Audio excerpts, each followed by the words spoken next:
In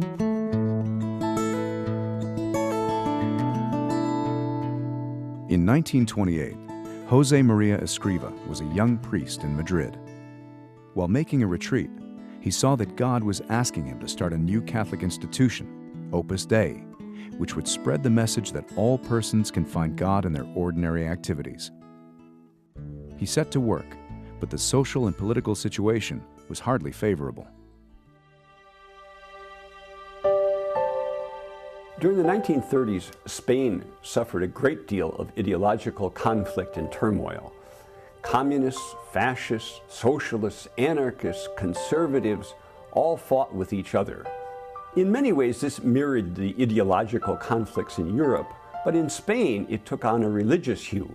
Many of these groups saw the Catholic Church as a major obstacle to their plans for social and economic revolution, and therefore there was a great deal of anti-clerical violence. Growth was difficult and slow. By 1936, Opus Dei still had less than 20 members and only one small university residence in Madrid. And while Father Josemaria was planning to expand to Valencia and Paris, the situation in Spain became dire.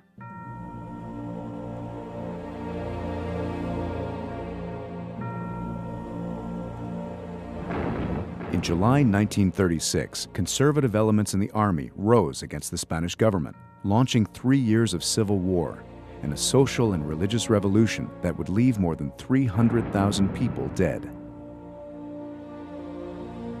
The military coup failed in Madrid and in most other large cities, but revolutionary violence broke out throughout the country.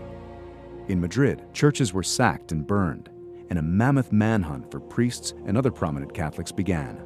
More than 7,000 priests and nuns would be assassinated.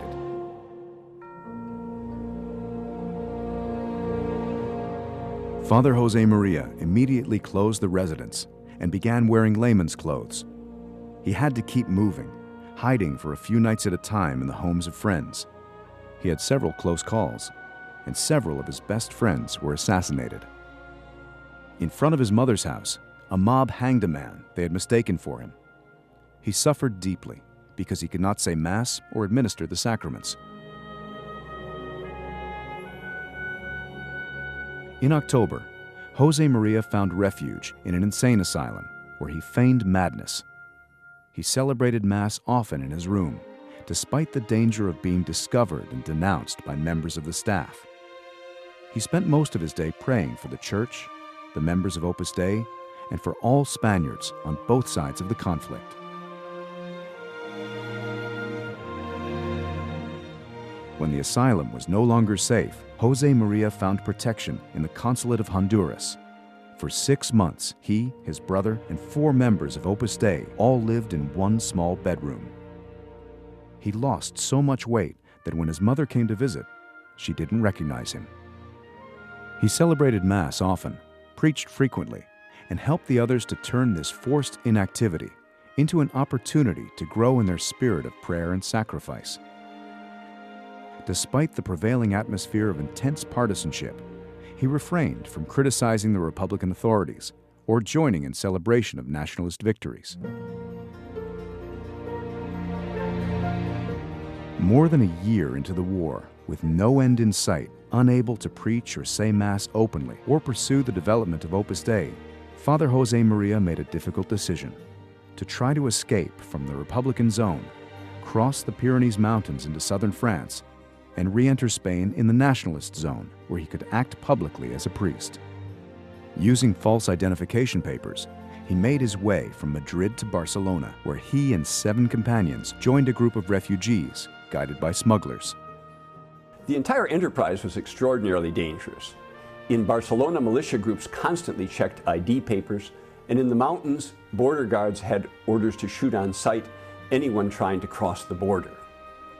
Once he got to the mountains, St. Josemaria was racked with doubt about whether he should continue on or return to Madrid to share the fate of his family and the members of Opus Dei he had left behind there. In the midst of that doubt, he asked the Blessed Virgin for a sign about what he should do, and he was given it in the form of a gilded wooden rose. With that, he decided to go forward.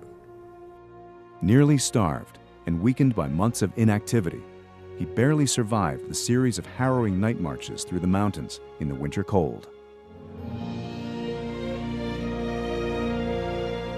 Father Josemaria spent the remaining months of the war in the city of Burgos.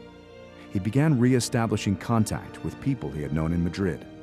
He preached frequently, gave spiritual guidance to many people who visited him, and traveled widely to see those who could not come to him. During these months, he also wrote The Way, a collection of spiritual maxims that would become an international bestseller. At the end of the war, Escriva was one of the first priests to return to Madrid. There he found the student residence in ruins and faced the task of building up the apostolic activities of Opus Dei all over again.